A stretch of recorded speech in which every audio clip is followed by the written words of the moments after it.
SBC Media. Welcome to the iGaming Daily Podcast, analysing the news from the betting and gaming industry all over the globe, supported by Optimove, the #1 CRM marketing solution for the iGaming market. Mastercard and Visa have found themselves caught up in the seemingly never-ending debate on the parameters of UK gambling regulation. A media investigation by The Observer found that both payment networks had been used by illegal operators to facilitate deposits of UK consumers with illegal websites. Scrutiny is raised on the wider safeguards against the black market encroachment of UK gambling. Today's episode of iGaming Daily is brought to you by Optimove, the #1 CRM and marketing solution for the global gaming industry. I'm Ted Menmuir, and joining me today we have SBC News' new editor, Ted Orme-Claye, and senior business journalist, Viktor Kayed. Gang, how you doing? Yeah, pretty good, thank you, Ted. Congratulations on your new role as well, the new SBC editor at large. You've got promoted as well. Tell us a bit Let's about not forget, mate. Let's not forget. No, you know me, staying humble, guys. So, guys, let's kick off. And Ted, I'll come to you and just tell us, why do you pick the story about Visa and Mastercard and their black market exposure? Yeah, cheers, Ted. To answer that, the reason we decided to talk about this is because it's not too often that we see a story come along like this that really sort of shows the importance of payments to the betting side of things, but also showcasing this topic of the black market that has been quite heavily and intensely debated in the UK over the past few years. Obviously, the industry, in the context of lots of incoming regulations of the Gambling Act review and the need to modernise British betting legislation, has often warned about what it believes could be the negative impact of over-regulation, and this basically assisting black market operators. To counter that, a lot of the reform and sort of lobbyist groups have kind of argued that this is overhyped, that there isn't as much of a black market. So this story really gets to the heart of that, as showing that obviously there are that some platforms do exist and kind of the impact they have on customers, and how they are facilitating the deposits here. In this case, through Visa and Mastercard, which are two of the biggest two biggest payment processors in the world. Yeah. I mean, it tells the story of just the scope of the black market now. Yeah, 100%. So, Viktor, let me turn to you and the Mastercard and Visa story. Mm-hmm. And look, Mastercard and Visa are, without doubt, the giant payment networks. I think they probably account for anything above 95% of all kind of credit transactions. Yeah. What is their more? Maybe even more, right? So what is kind of their accountability or liability of processing gambling payments, but gambling payments for illegal operators? Well, let's just start off with the fact that they do not want to be in this position. This is a very bad image for them. For any company really being associated with criminals, essentially black market activity. So this is a very bad image, and they would want to make sure that they take the necessary measures to remove themselves out of this scenario. However, what I want to say here is that although it might seem like it, Visa and Mastercard are not directly responsible for this. So this is something of Ted's specialty. There is actually a payment acquirer, payment orchestration platform that stands between the merchant, i.e. the black market website, and who takes the deposits and sends them over to Visa and Mastercard. So Visa and Mastercard, although obviously present with their logos and their payment schemes on these websites, they are not directly responsible for appearing there. So it's quite an interesting situation. So Ted, look, in these investigations or articles, but have they got the actual context of what was how the legal payments were transpired. And going back to Visa and Mastercard, I mean, aren't they just the kind of, the web server or the equivalent of like the web server to view something illegal online, as in the so being that everyone uses them, that, they don't really have control over a situation of where people are spending their money. It's actually not their, it's not their duty. Yeah, to answer your first question, Ted, I mean, the Guardian, the Observer, I should say, the Guardian's a Sunday paper, were the ones who broke this. I think they did actually, if you read the article, they did break down the whole process quite thoroughly. Obviously, they did lead with the headline and the intro and so on of MasterCard and Visa being used to facilitate illegal gambling payments and so on. But yeah, they did mention, as Victor pointed out, the importance of the acquirers to this, the third-party platforms that connect merchants with Visa and MasterCard. These were obviously the ones who provided this connection between these illegal gambling sites and the Visa and MasterCard networks. So yeah, it's very important for people to kind of look beyond the headlines of this one and read into it a bit more, that the takeaway shouldn't be that Visa and MasterCard somehow have deals with these illegal gambling firms. It's not like the CEO or whoever it is of Fat Pirate Casino was having like meetings with the MasterCard boardroom. Like, it's nothing like that. It's obviously it's this acquirer.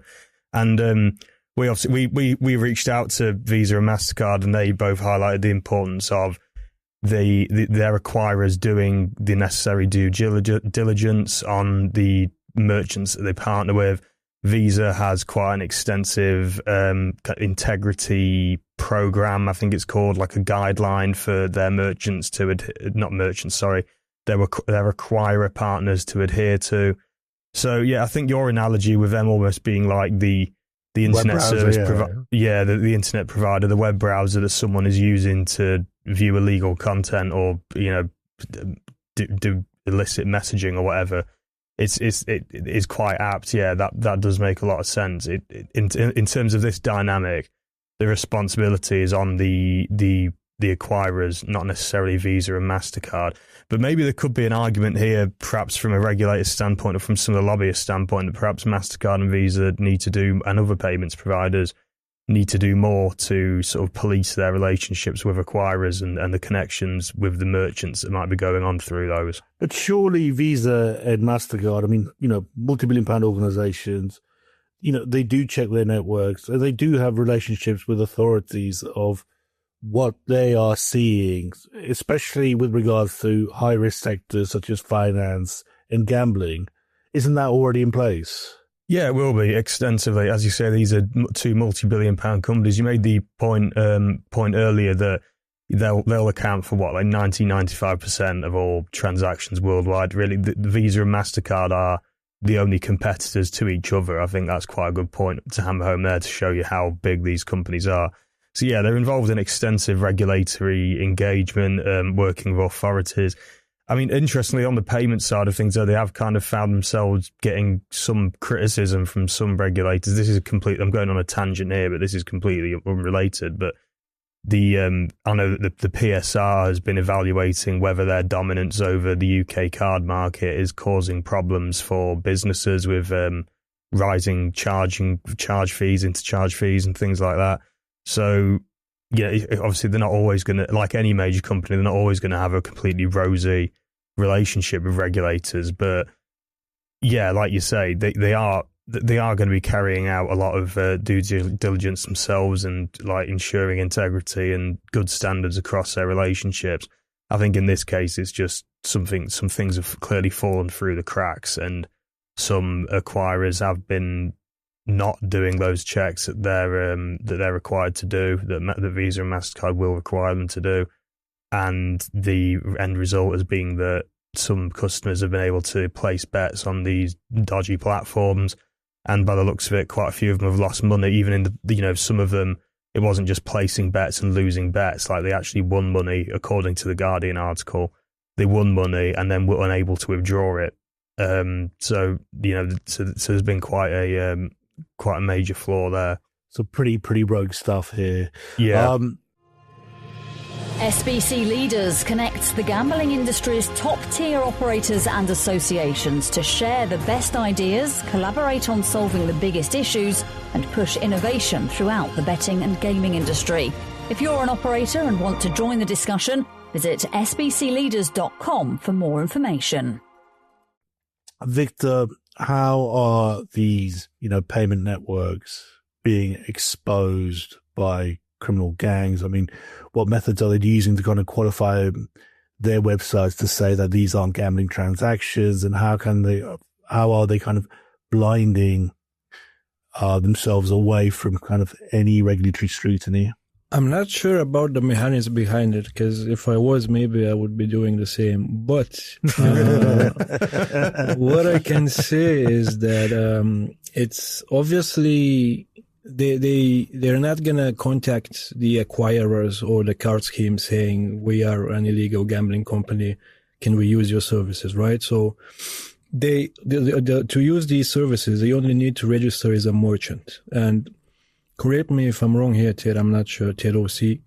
Neither MasterCard or Visa or any of the payment acquirers have the legal obligation to check whether the transaction is from a gambling website, first of all, and second, whether that website is licensed, for example, in the UK or not. This does not fall under the remit of MasterCard or Visa, nor any payment acquirer. So it is actually quite easy to game the system, I guess, by just registering as a merchant and, going to one of these companies, paying the correct fees and getting them on board for your website. No one checks whether or not you're a legal gambling regulator until an investigation like the one from the Observer, catches you, or you catch the attention of the UKGC. Yeah, just build on that. I think Visa and MasterCard do have a commitment with. We talked earlier about their engagement with various regulators, as you'd expect from them as such massive enterprises. I think they have got a commitment to not process these sort of like illegal transactions. But as Viktor said, the way that the companies like these illegal operators will get around it will be by disguising the nature of their business and not going out there and just straight up going to an acquirer, like Viktor said, going, hey, we're an illegal gambling site. Do you want to process a transaction for us? It'll be to, as he said, just register as a merchant and disguise the nature of what it is they're actually doing. Even the agreement, Ted, you just mentioned, it's from 2014, and it's quite old, isn't it? It's between MasterCard, Visa, and PayPal, and the UKGC. However, it's completely voluntary, so they are not in danger of being legally scrutinized if they do not if they miss something within this agreement. So even this agreement is voluntary. So there's a lot of gray area that bad actors can really leverage. That's very interesting from Viktor. And I'm just going to throw this out to you guys, just as a final question on this matter. If you take the UK Gambling Commission, it's got an increased focus on tackling illegal gambling activities, but what is the exact scope in this specific area of payments, which has got such a wide network and there's so many kind of components to how a payment is transacted online? I think the issue we might come across here is a bit of regulatory fragmentation, really. I mean, the UKGC, it has stated in the past that it's aware of goings on in financial services and financial technology sectors.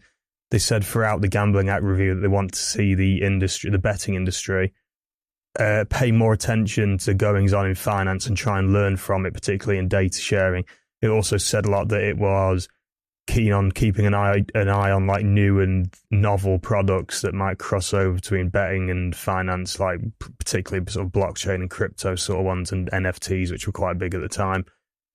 The thing with the payment side of stuff, though, that's not really their focus. I mean, that's obviously is something more for the payment systems regulator and the FCA, which it seems that the government are looking into the idea of merging those two agencies anyway. the UKGC, from the statement we saw and from just other information we've seen of them, is really more preoccupied with countering just the proliferation of illegal betting sites, looking more at the sort of licensing and regulation of betting side of things rather than payments, at least from what I've seen anyway. So to answer your question there, Ted, maybe there is just some more room or a need for the UKGC to work a bit more with the FCA and PSR and whatever combined entity may or may not result from those two, to really get more of a handle over the payment side of things and take down and help take down these illegal companies. Because obviously, if you deny the ability to put a payment onto them, that's the biggest blow you could deal them, really. The thing is, I agree with everything that you said except the last part. If you intervene and tell these big companies to not accept payments from those websites, they can easily close down the website, open another IP address, and deal from there. However, I agree with you about the regulatory, how did you say it? Fragmentation. Yeah. In this certain situation, I think that the UKGC has several options here, in my opinion. First, it is to ask for assistance from some of the payment regulators, for example, the FCA, because in this specific case, UK consumers are involved, being defrauded from their money. The FCA could easily say, okay, we're talking about money laundering here. We're going to intervene, and they can directly influence Mastercard and Visa's powers. The other, like you said, the other regulator that can potentially get involved here is the payment systems regulator. It has previous history with Mastercard and Visa, scolding them about their monopolistic market ambitions in the UK. So there is a potential from here, Vizio. Unfortunately, I think that there is quite little that the UKGC can do in this specific case, except one drastic measure, but which is a measure that is guaranteed to be effective, to reach out to all the UK licensed game suppliers or game aggregators and tell them, listen, guys, your games are on these illegal websites. If you don't take the necessary measures to ensure they do not reach these websites, your license could be in danger. This is a very drastic measure, as I said, but it could be the only thing that the UKGC can do in this case. Okay, guys. I think, look, we covered a lot of ground today, so thank you, Ted, and thank you, Viktor. It's been great insights offered. And to our listeners, thank you for tuning in today. Thank you for listening to today's iGaming Daily Podcast, supported by Optimove, the #1 CRM marketing solution for the iGaming market. If you want to find out more about some of the subjects raised today, feel free to explore any of the sites in the SBC News Network or check out the latest edition of the SBC Leaders magazine. Happy reading.